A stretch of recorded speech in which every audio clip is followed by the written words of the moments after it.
Circuosity. I'm your host, Jim Strader-Sasser, and I thank you for dropping in on this Friday afternoon. This week we're returning to the podcast's original intention, which was to explore circles and how the shape of circles impact and form our lives as individuals, as small groups, as organizations, and in the world at large. So let's begin.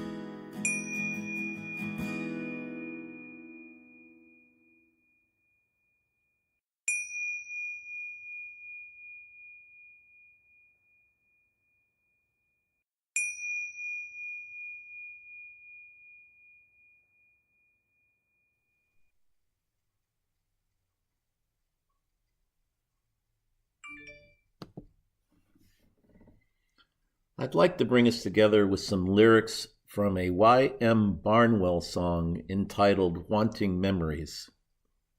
She composed,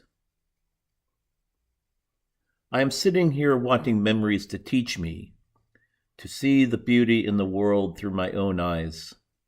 I thought that you were gone, but now I know you're with me. You are the voice that whispers all I need to hear. I know a please, a thank you, and a smile will take me far. I know that I am you, and you are me, and we are one. I know that who I am is numbered in each grain of sand. I know that I am blessed again and again and again and again and again. I am sitting here wanting memories to teach me to see the beauty in the world through my own eyes.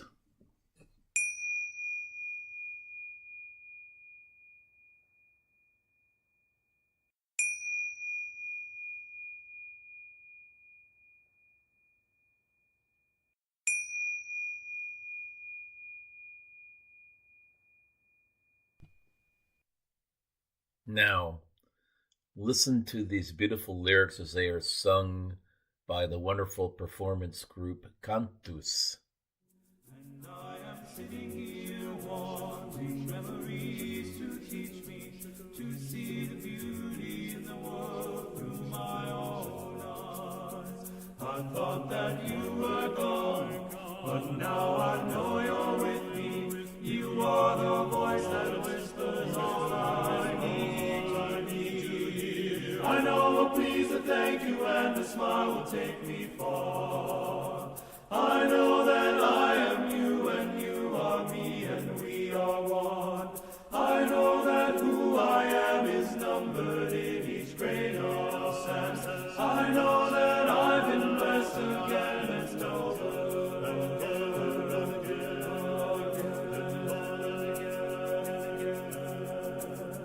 Yes, I am sitting here wanting memories to teach me to see the beauty in the world through my own eyes. Yes, I am sitting here wanting memories to teach me to see the beauty in the world through my own. I chose this tune because it reminds me of how we are connected to our memories as well as connected to one another, and that sometimes our memories shape how we live inside the circle of our lives and how we live in the interconnectedness of our circles with other people. So let's think about these things just in a bit more detail.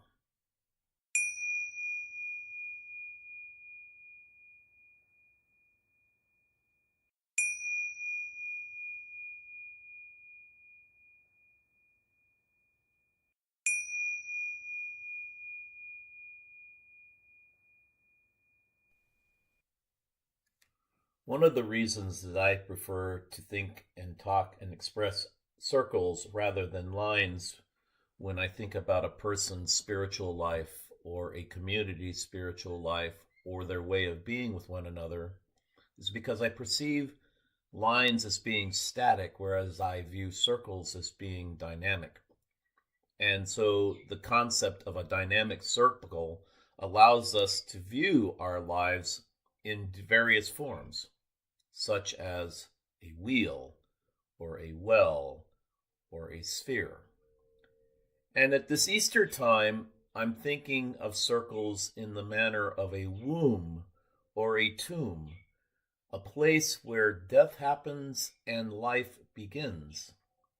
So, this Wanting Memories song expresses the notion that we look past at how our lives have been and how we might want them to be different, or perhaps even go into the past to retrieve that thing or that experience or that relationship which we yearn for and desire and is no longer the case.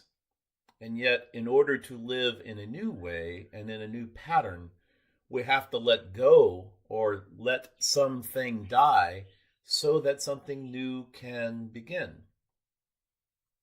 The songwriter suggests that there is no separation between loved ones, that you and I are one, and that together we are like grains in the sand. So if we were to view our lives as being places where birth occurs, where death occurs, and where rebirth occurs, then perhaps we can see how Wanting Memories indeed recalls how we love one another or how we love the time in our lives, and yet we must let it go in a way that we can be transformed and reborn.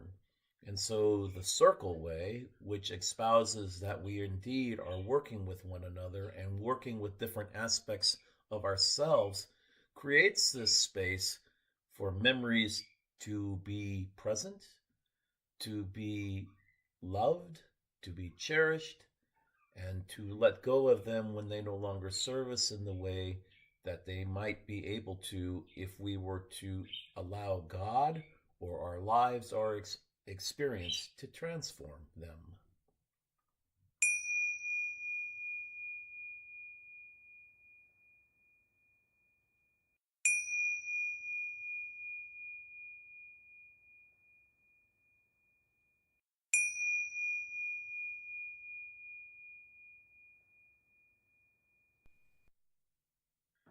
I speak from my Christian tradition as I contemplate the circle way and how circles shape who we are and how we interact with one another. Certainly, it isn't to suggest that the Christian way is the only way to think about these things.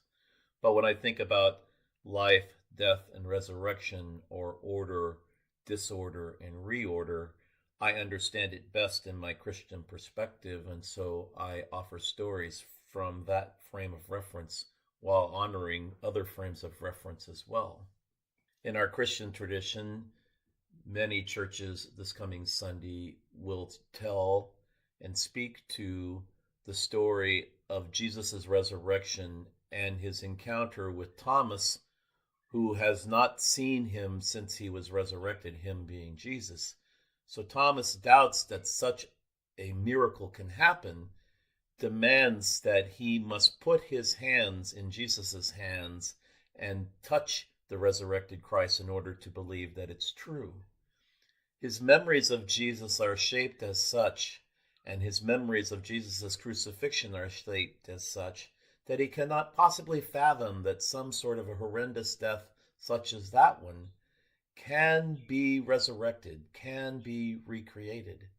So when his friends, his circles of friends, tells him that this miracle has indeed happened, he rejects it. Yet he does have enough faith to choose to join them in the upper room the following week. And it is here where he encounters the risen Christ and understands that indeed new life can come from death. And so Jesus encourages him to do the things which he said he must do, to touch Jesus' hands and to touch Jesus' body. And Thomas comes to a new way of being because of this divine encounter. The closing caption is, "Blessed are those who believe, but have not seen."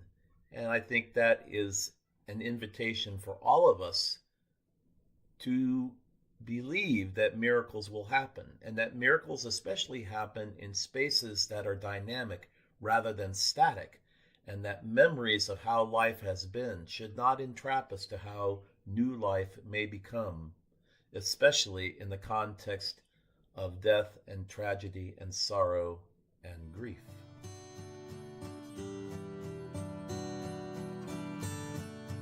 In summary, life and death are inexplicably yoked with one another. Wombs are tombs, and tombs are wombs. And being able to enter into the confusing yet frequently divine space of letting our memories shape who we are while not holding on too much to them may allow us to abide in circles where we will be well, where we will be beloved, where people will listen to us, and where God, however we understand God to show up, will be with us as well. Memories do not keep us in cages. Memories and the want of them help us to move forward into new life.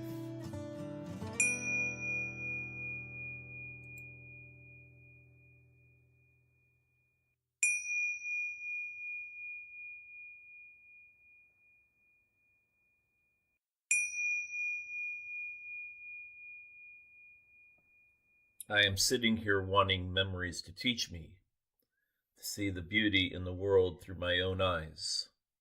I thought that you were gone, but now I know you're with me. You are the voice that whispers all I need to hear. I know a please, a thank you, and a smile will take me far. I know that I am you, and you are me, and we are one. I know that who I am is numbered in each grain of sand. I know that I am blessed again and again and again and again. I am sitting here wanting memories to teach me to see the beauty in the world through my own eyes. Thank you for joining me today. Thank you for taking an interest in circles and circuosity. If you like the podcast, please make sure that you follow us on Podbean and on Facebook, and look for us on Twitter. And if you think that your friends or family members would be positively influenced by the podcast, please share it with them. Until the next time, may the road rise to meet you. May the sun shine on your face. May the wind blow gently across your path. May rain fall gently on your fields. And until we see one another again, may God hold you in the grace and love and secure circle of God's hand. And the blessing of God Almighty be with you today and remain with you always. Amen. Thank you again. Blessings along the way, and goodbye.